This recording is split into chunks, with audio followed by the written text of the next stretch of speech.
Michael Jordan is not only the best basketball player, but he's the most exciting basketball player to ever play. Tatum fires away, pumps it in, 51 for Jason Tatum. The Big Three NBA podcast is powered by FanDuel Sportsbook, the official wagering partner of the CLNS Media Network. Hello, everyone. Welcome to the Big Three NBA podcast. I'm Kwani Lunis, Sherrod Blakely, Gary Washburn joining me right at the heels of the NBA All-Star Weekend extravaganza. Let's get right into it off the top. We're going to talk about the East dominating really the West, Team West. Damian Lillard, sorry, I'm far away now, but let's start with Tatum. Let's just go into the game itself. Tatum, Brown, stand out during the weekend. What are your takeaways from that? Well, Gary was there, so I'm going to let him kick this one off. It was a nice weekend. I mean, both guys played well in the game. I mean, the game was terrible, but both guys got their shots off and scored and seemingly had a good time. Jaylen had 36 points. He could have been up for MVP, but I just don't think Dame was really going for it. I looked because it was like 5 minutes left. And I'm like, Dame's got 32, but he was out of the game. So I'm like, maybe if Jaylen can get more than 32, he's got a shot. But then Dame came back into the game late, got 7 more points, I think finished with 39. And obviously the voters, it was either Jaylen or Lillard or Tyrese Halliburton. And vote. I didn't have a vote. So he ended up winning MVP. But I thought Jaylen did well. Jason did well. Both of them played the way you're supposed to play in an all-star game and get his point. They scored. They showed some of their skill set. But, I mean, I said the game was terrible. It was just don't compete. The crowd wasn't really into it. In the game, the all-star game was becoming like the, oh, yeah, we got to do this, kind of part of the weekend where, you got the excitement of the celebrity game. If you really are if you know any of those celebrities, I am losing touch with some of these, like, who is that? Oh, he's a social media influencer. Oh, she's an Instagram model. It's like, okay, my bad. And then there's the rising stars and people. I didn't watch a whole lot of that, but people seem to enjoy it. And then All-Star Saturday, it's just starting to lose its steam. And the game is becoming anticlimactic where it's like, oh, yeah, I forgot. Like, they've actually got to play the game. And I think there's just so much for these guys going on. Like, we can discuss this later.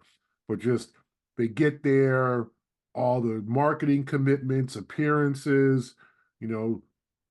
Jason had stuff for his bank, for his shoes. Jaylen had stuff for other sponsors and stuff. So by the time they get to Sunday, these guys ain't ready to play no ball like that. You know what I'm saying? Like they're not as engaged, and it showed on the court. It's like a late pickup game, but like, yeah. But for Jason and Jaylen, it was a good showing for both of them in terms of like scoring.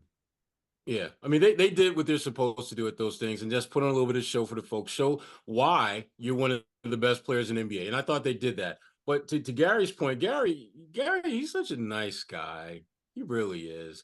I want to tell you what that game is, Gary. It's trash. It's trash. It's not terrible. It's not bad. It's good. It's trash. No one cares about that game, including those who are playing in the game. That when I watch the All-Star game now, it reminds me of those days back when you would play pickup and you'd be on the court for like 3 hours or so, and you know that you got maybe one more game in you, but you really don't want to play it, but you still got 10 people there, so you just play it anyway. You ain't playing no defense. You shot chugging from half court. You take it. You're doing everything that is anti-fundamental in the game. I mean, Dame Lillard had a great game, obviously. He took 2 shots from half court. He made them, which is great, but in what world would he be raising up from half court unless it was like at the end of a game? He's got deep range, but damn, you don't do that. The game has become so anticlimactic and frankly just boring. This is what I suggest they do. And this is Sherrod putting on his commissioner's cap for a moment and giving him some real ideas of how to change this thing up, okay? Let's scrap hear it. First of all, you can designate players to be all-stars and continue to do that, but in actual games played, you need to make it more of like a one-on-one or two-on-two thing. Where you take the best two-man tandems, pair them up together, play each other, play for money, obviously, play for your charity. And those kind of games will have way more intrigue in them, because who would not like to see Tatum and Brown go up against like Steph and Clay or something like, just make the game, because I would say one-on-one, but players ain't got that heart to play one-on-one because they're afraid that if they lose, that's going to hurt their brand. So we got to go 2-on-2. And you can't do 3-on-3 because there's a certain rapper out on the West Coast who's got something similar to that. And the NBA don't want to get in, they don't want that smoke, because that could be some legal smoke they might deal with. 2-on-2 is the way to go. You do that, you're going to get interest from fans. You're going to, I think, get a better buy-in from the players. And to be honest, you're still going to get the same audience, except you're actually going to get them to watch the entire show. And you could make it one of those deals where you play like you start off with like maybe 8 players and 4 teams or 2, and then you play first round, then you play a championship, just like you do with the 3-point shootout, just like you do with all the other things. To me, you've got to do something to mix it up, because what you're putting out there now is trash. It is absolute trash. That being said, Jaylen and Jason had a nice weekend. For sure. They did what they're supposed to do. But the format that they have to do it in, I think, is trash. Yeah, to your point, I think someone has to just be really interested. I mean, not even, because to your point, like, people know who the best players in the league are at this point. If I were the NBA, though, just put my cap back on for a second, I'm trying to work the WNBA into All-Star Weekend, specifically next year with Caitlin Clark and Angel Reese. I got to find a space for them in the All-Star Weekend. I have to. It's good for them. It's good for the WNBA. It's good for the NBA. It's good for bottom line, because now all of a sudden you're going to have people who are going to be investing in whatever event they're involved with that may not necessarily have given a damn about the NBA All-Star Weekend before. They've got to become creative about this, though. Well, I think Commissioner Capwell. Yeah, what the NBA did, I think with the WNBA, a lot of people might not know, like they had like a lot of WNBA players out there for discussions in the NBA crossover, which is kind of the NBA like indoor amusement park at the convention center. They had like this crossover, with discussions, and they had like autograph signings. I thought like Leo Boston was there, Shakira was for the Center for the Mystics was there. So they did incorporate a lot of WNBA players, current WNBA players, in All-Star Weekend in terms of the fans, right? Maybe not on the floor. Now, I don't know why they dumped the shooting stars, where it took a WNBA player, a legend, and then a current player from a team.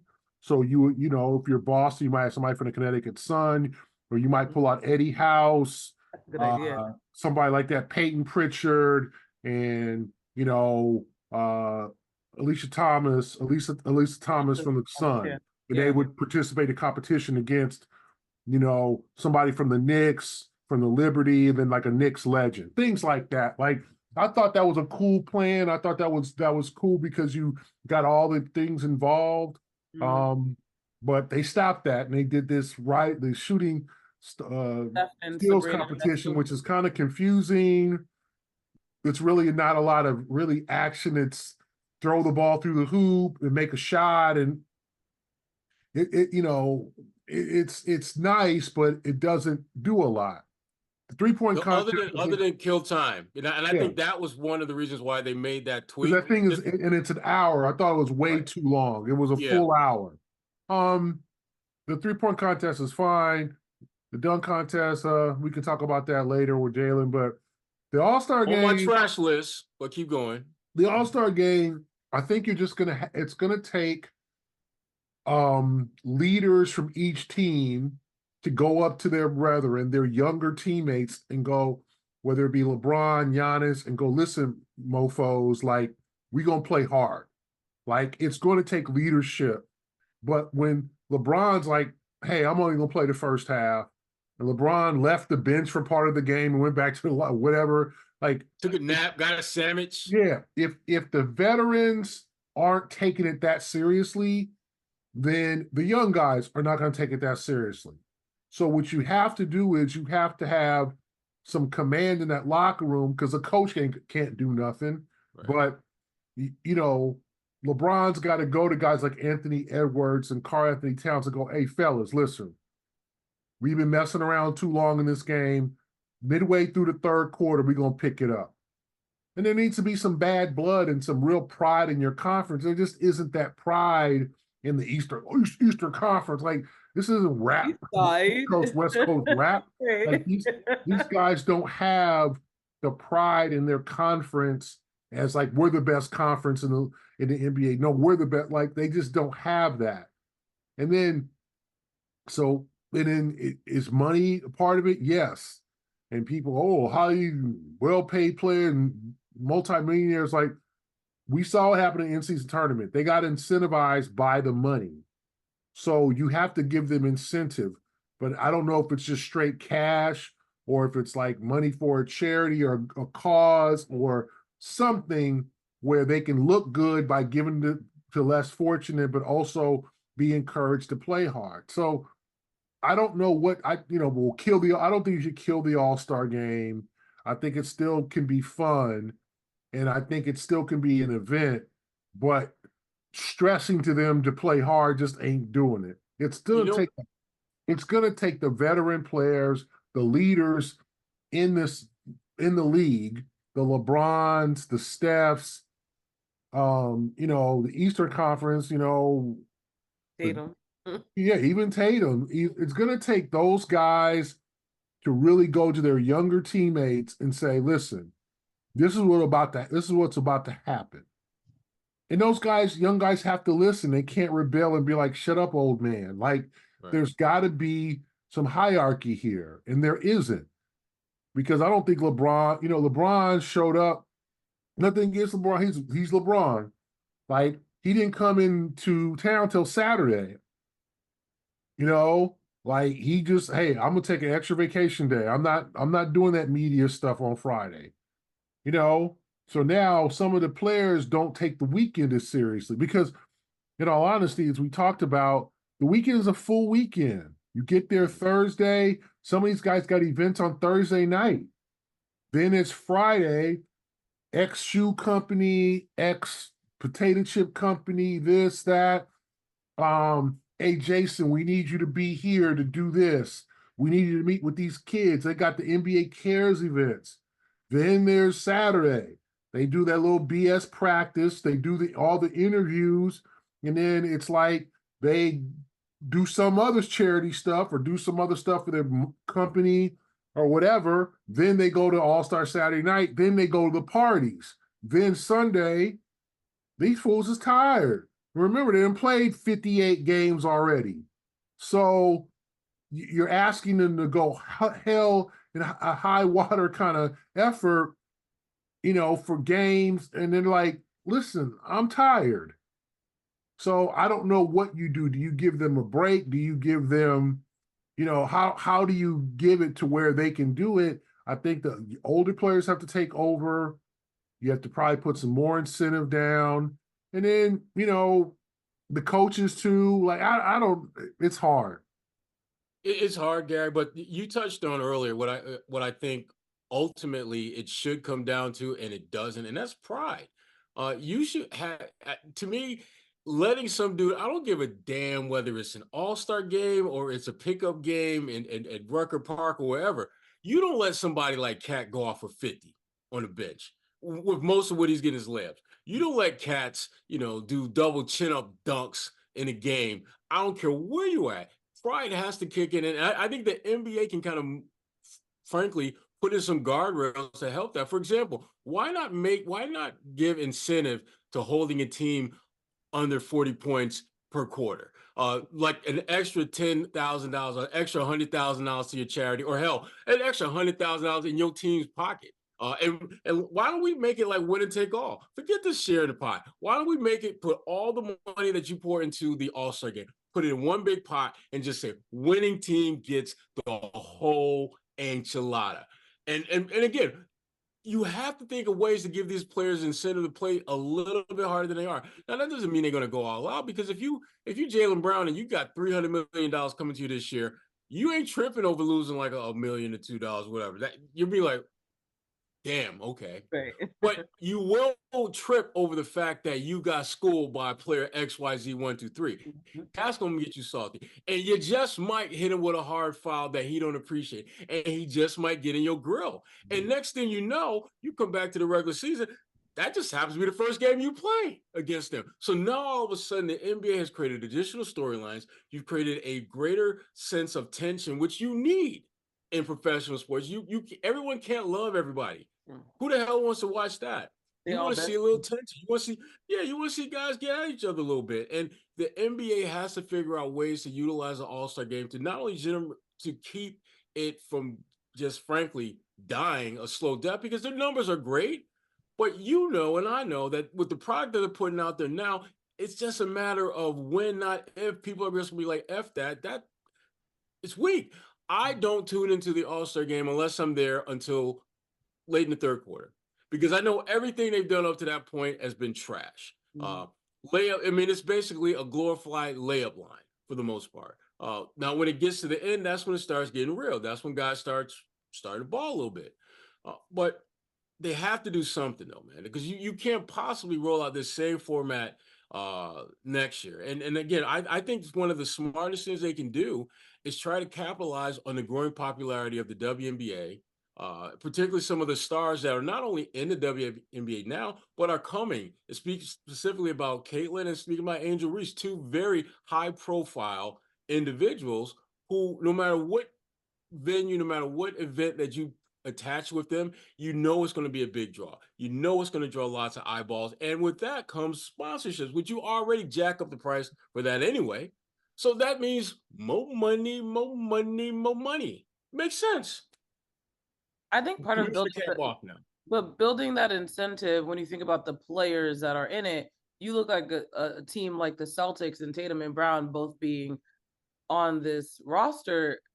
There, to your point, there's no incentive, because right now they're focused on winning a championship. So for them to exert, and granted, of course, they still had really good performances, but that being said, a lot of teams, I could understand them not wanting to put in that much effort, because they do need to preserve their body. All-Star is like losing the weekend that all your classmates get to go on vacation, and you're like, yeah, I get to go on vacation, but I'm getting a less amount of time to do so. Granted, I know this grand scheme of their, the amount of money they have, they can private jet somewhere. But all that being said, for, again, a team that is a championship contender, how do you convince them to exert that much energy for an entire weekend, knowing that it doesn't necessarily, yes, it's good for marketing, but physically it's draining for them. And again, the goal is to win the real one. I'm just wondering whether the NBA needs to take a much closer look at that in-season tournament and see if there's some elements of that they can sprinkle out throughout the regular season, and make games actually matter more than just a win or a loss. If they have a different kind of value system, a more, I think, significant value system that, if you beat Cleveland by 6 points, beating Cleveland by 15, 16 points might be better. There might be incentive for you to be basically stay on your grind for an extended period of time, and then take that into the All-Star weekend, where, again, there are potential incentives that you can, frankly, bake into the winning conference, so that potentially, you could have a situation where, if, let's say, you're in the top 2 or 3 teams in the East, and you're one of the top 2 or 3 teams out West, and you're thinking about home court advantage, you could potentially make it so that the winning conference will get X number of points towards their overall total. That could be the difference between them having home court in the NBA Finals and not. And it's one of those things where, if you're players and like, for example, if, let's say, you're Jason Tatum, and let's say you are Joel Embiid, and let's say you are Giannis Antetokounmpo, and you play for the top 3 teams in the Eastern Conference, and by winning that All-Star game, it's going to give whoever comes out of the East a slight edge over whoever comes out of the West. You are going to have a different kind of mindset going into that All-Star game. You're going to be looking to ball, because you know that it's good not just for that moment, but it's good for the overall team that you are the leader of. And they need to figure out a way for these guys to care. That's what a lot of this comes down to. They just don't give a damn about All-Star weekend or the All-Star game because they're not giving any incentive beyond just a check, which is basically lunch money to them, major payday for us. But for them, it's just, it doesn't have the same significance. And they need to figure out a way to make these players care about this game. And to me, the one way that you can get their attention is make it impact playoff positioning, make it impact something that they absolutely care more about, because every NBA player who's been in the game for 5, 6, 7, 8 years, they ain't worried about money. They're good when it comes to money. They want to win championships because the players like Jason Tatum, who has made it clear he wants to be an all-time great. He knows that ain't going to happen unless he wins a chip. Figuring out ways to get him even beyond just the regular season, but also an All-Star weekend to keep that same edge about him. You're looking for ways to do that, and giving him and giving Giannis and guys who are playing on those top-tier teams an opportunity to improve their lot, so to speak, makes a lot of sense. Totally makes sense. The moral of the story is that the NBA does need to evolve, as the same way the game has their structure and their season needs to as well. Get your buckets with your first bet at FanDuel, America's #1 sportsbook. Because right now, new customers get $150 in bonus bets with any winning $5 bet. That's $150 if your bet wins. Bet on all your favorite NBA players and teams, quick bets, live same-game parlays, exclusive props, and more. Just visit FanDuel.com/Boston and shoot your shot. FanDuel, official sportsbook partner of the NBA. So moving on, Tatum and Brown. Let's talk about specifically Jaylen Brown's slam dunk contest. I want to hear both of your thoughts. He had an assist from Tatum. I saw the report that the glove, was that you, Gary? The silver glove was owed to Michael Jackson, who is Gary, Indiana, which other people did not pick up on that. They thought he was trying to prove that he can go left. So that one went over a lot of people's heads. So the results, do you agree with them? What did you think about his performance? It's been a long time coming. I've always wanted to see Brown be in this dunk contest, but it was an experience. Here's the thing, and I'm going to be real short with this. Jaylen Brown found himself literally competing with guys out of his league, as in the NBA. He was dealing, it's like, and I feel bad for him because no matter what he did, he wasn't going to win because he had not one, not two, but 3 underdogs. And one of the underdogs was like not even 6 feet tall. And Mac deserved to win. I thought of all the person who wound up winning was deserving. But Jaylen shouldn't have been there, or they should have found, frankly, you didn't even get the best topping, brother. Yeah. You got the JV version of one of the better dunkers out there. And to me, it's again adding to my trash file, slam dunk contest. Yeah, that's all I got. No, because to your point, then it's like, how do you incentivize other NBA players that are household names to play? You better believe that Jaylen, when Jaylen found out who was competing, he was like, "Wait, what?" I know he was mad. Like, seriously? He's like, Jaylen feels played. I know there's a part of him you may not admit it, but it's just they like used him. They okey-doked me big time. Because let's be honest, if he wasn't in it, who would have actually watched it? They got me up in here with some these ain't even all G League All-Stars. We got 1, maybe 2 G League All-Stars. The rest of them is just G League players. Come on. You got Gary. Oh yeah. God. I thought the dunk contest. Don't try to make it sound sweet, Gary, because you know it's trash. No, I don't think. I thought Jaylen was better than people thought. I thought Jaylen actually did okay. I don't think he should have won. I thought he deserved. I thought Mac McClung did it, but we just got to stop the jumping over certain 3 guys. But that's getting old. We got to stop. We got to retire Shaq from being a prop. We got to get over that.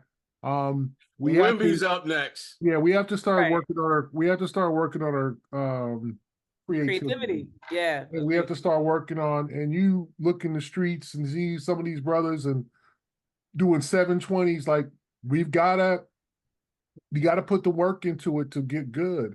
And you Open it up also to the have to have mixtape crowd. some of the game's best dunkers to participate. And you can't have you got guys, like Jaime Jaquez got hops. I thought it was he tried his best, and Jacob Toppin, who's kind of a G leaguer. He is. Kind of, Gary. Mac McClung. I mean, I think it's embarrassing that the league can't get anything more than like a rookie besides Jaylen to participate. I think that's embarrassing. But what can the league do? What can the league and the players have to see it upon themselves to want to do this? But the problem is when you look at the 3-point contest, like we don't know do you remember who was eliminated in the first round? I know Malik Beasley was. I can't remember. Like I think Carl Anthony Towns advanced. I think it was Trae Young didn't make it. We're not calling Trae Young a terrible shooter. We're not calling him trash. We're not saying he just didn't have it that night. It's okay. You can enter next year, right? And the thing is, Dame Lillard won, and it was like, hey, you can enter as many, you can win 3 and 4 3-point shootouts. No one judges, but for some reason, people judge a slam dunk competition, and people are all hard and that was whack and that was ridiculous and you should have. And it's just like we have gotten so used to the trampoline guys and all these guys doing, these regular looking guys who jump on a damn trampoline and do, backflips and dunk it, that it's taken the luster out of the regular dunk. And so I think you got to have some more creativity. You got to have maybe consult with get one of these guys to be a dunk coach. Some of these dudes in the streets who can do all this fancy stuff, work with Jaylen, work with guys so these guys can do some of these dunks, because we got to bring the luster back. I don't think you should scrap it, but you got to have guys bold enough to want to enter it. And we did for a while. We had Aaron Gordon and Zach LaVine, and we had that was one of the best all-time great dunk contests. Yeah. Well, it's lost its luster. The veterans are like, no, I'm not going out there doing all that stuff. I'll just watch. And then the young guys are like, okay, but you never heard of them. How many people heard of Jacob Toppin? I was like, oh, wait a minute. I didn't know Obi had a little brother in the league. Yeah. How many Mac McClung? He's played 4 NBA games. That's it. And they came after, I think he won a slam dunk contest. Yeah, we can't. He's not signed to an NBA deal. He's not on a 2-way. He's just playing in the G League. And Jaime Jaquez is going to be on the all-rookie team, but he's not somebody you look and be like, oh, that's a high flyer. That's a dude who's like, he'll just jam on you. Like, I can't remember him dunking in the game against the Celtics. But we didn't have this generation, this current, no Zion, no Ja, a lot of these guys who can really get up. Amp Edwards, you don't put him bodies. No. So what can you do? You got to talk those guys.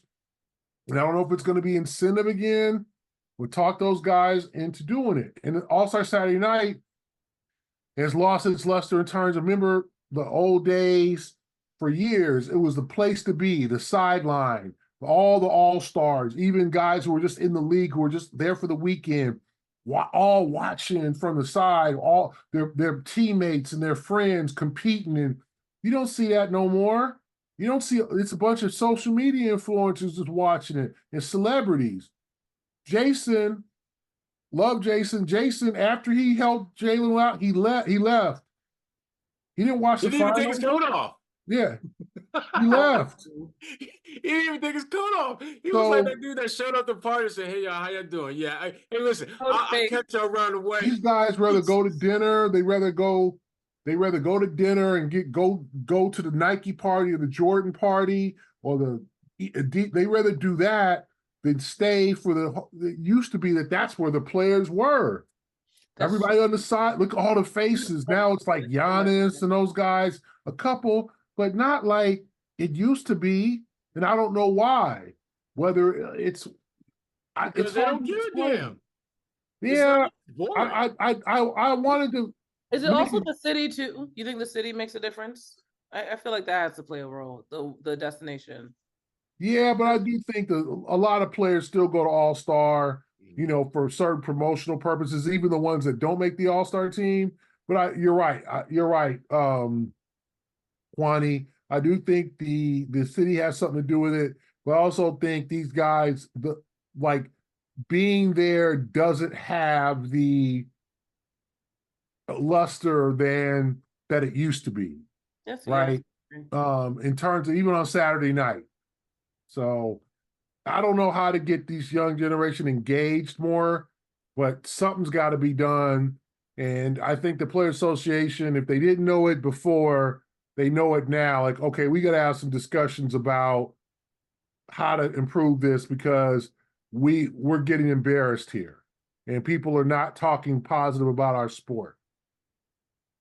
All right, talking about Tatum, actually, I was surprised by this as well, but apparently Jason Tatum met Larry Bird for the first time this past weekend. Were you too surprised about that fact? Because again, I did not realize those two hadn't met. And why not? Would you be surprised? You got Gary.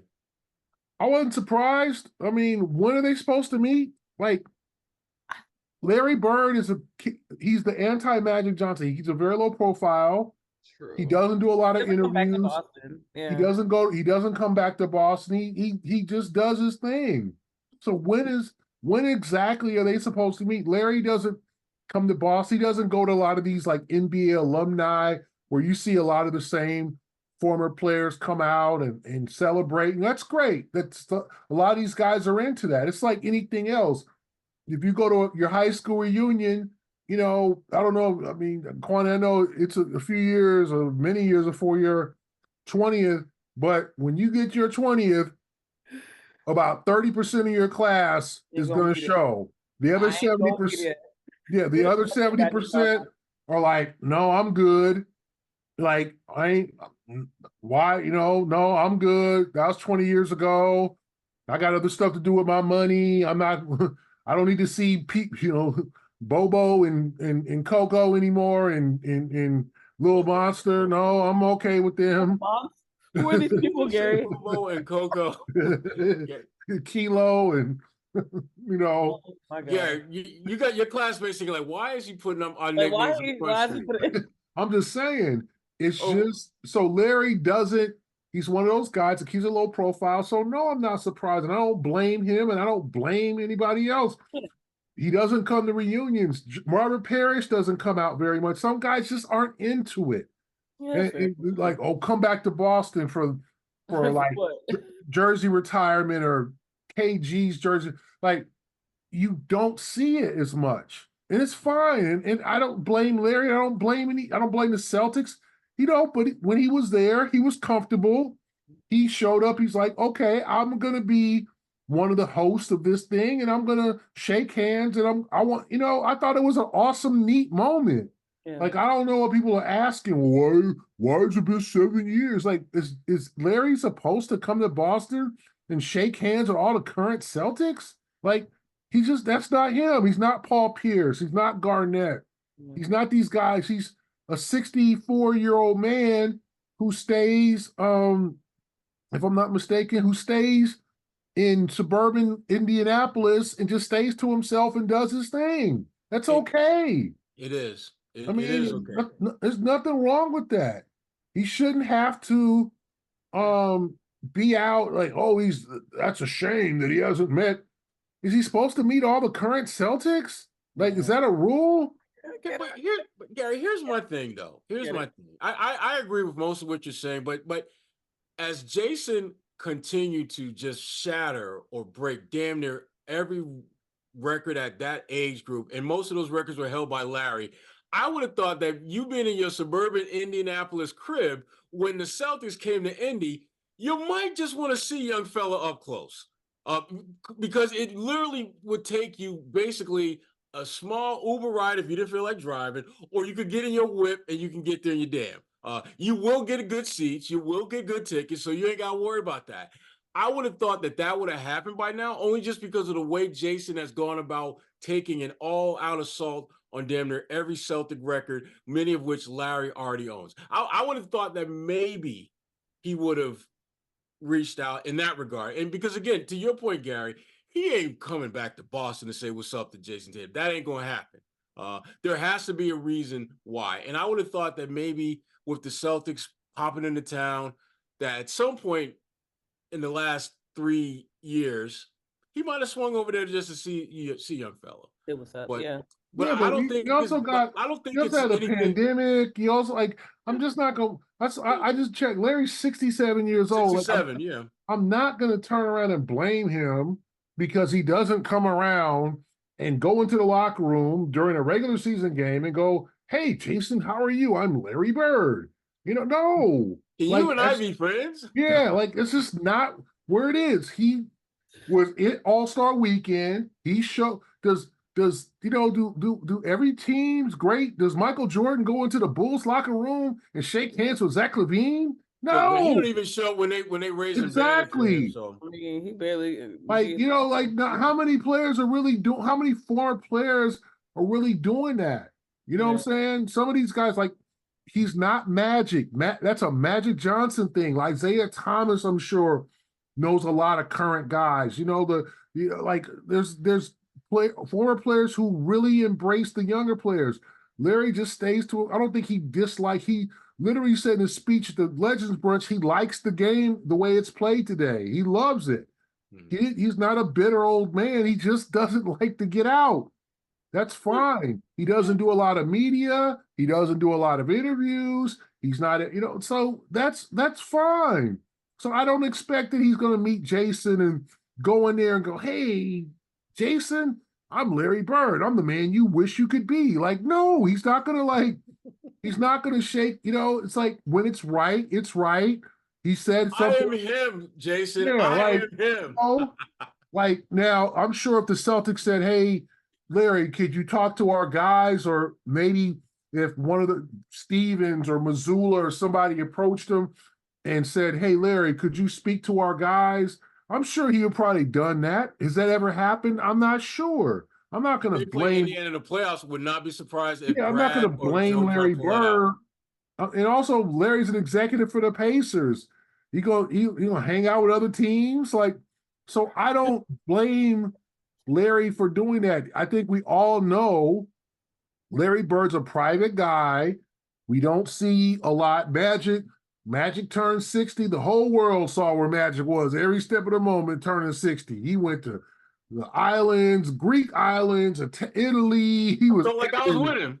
Yeah, it was Magic is one of those guys that he really is a public guy, and he always has been. And Larry's been the private guy, And Larry did a couple interviews this weekend, All-Star Weekend. He made his speech at the Legends Brunch. He did what he's supposed to do, and he's going to go right back to just chilling and being like a retired legend. And that's okay.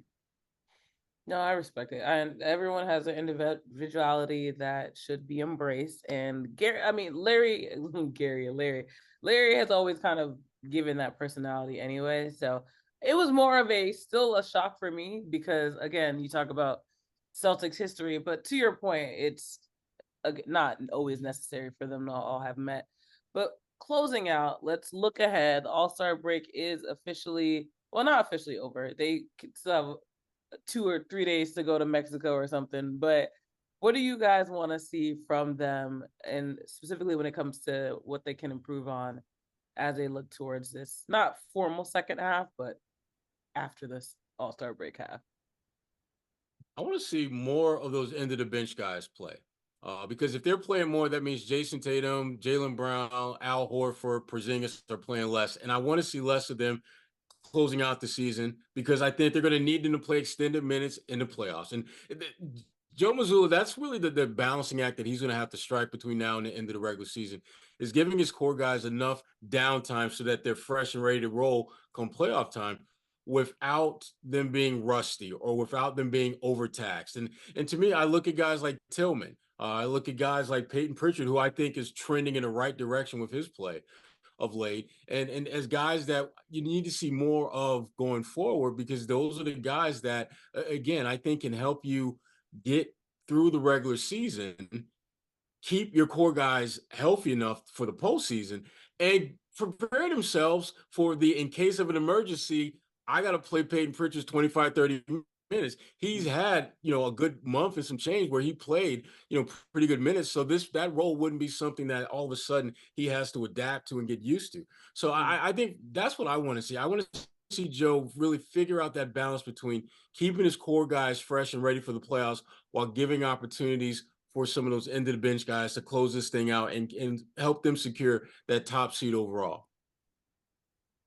Yeah, I want to see them just punch first, take every game seriously, and give themselves a break for the last couple of weeks of the season. Like, make sure that keep a comfortable lead in the Eastern Conference and make sure the last couple of weeks is time for Porzingis to get rest, Horford to get rest, even Jason and Jaylen here and there to get rest and make sure that they're ready and they get that number 1 seed. So the schedule is a little bit difficult. Obviously, it starts with the Bulls, the Knicks, then I think it's Philadelphia and Dallas. So not easy games, but take it and then coast into that number 1 seed, and then you get it. You're healthy for the playoffs and you're ready. And like Sherrod said, see what you got out of Jade Springer, see what you got out of Xavier Tillman, mix and match rotations, figure some things out, but also get some rest in April to where April is not a stressful month. Let all them other teams fight it out for number 2 seed or avoid the play-in. You have the number 1 seed all set and ready to go, and you're ready for the playoffs. Looking forward to it. Yeah, so for those who are itching for Celtics basketball, like Gary said, the next game will be on Thursday. They'll play the Bulls. The Knicks after that, then they'll be back at the TD Garden the following Tuesday to play the Sixers. Obviously, we'll probably have met by then. If not, meet right after for another episode of the Big 3 NBA podcast. So until then, we hope you are all in Presidents/All-Star Weekend. But we'll be back next week. Thank you all for listening.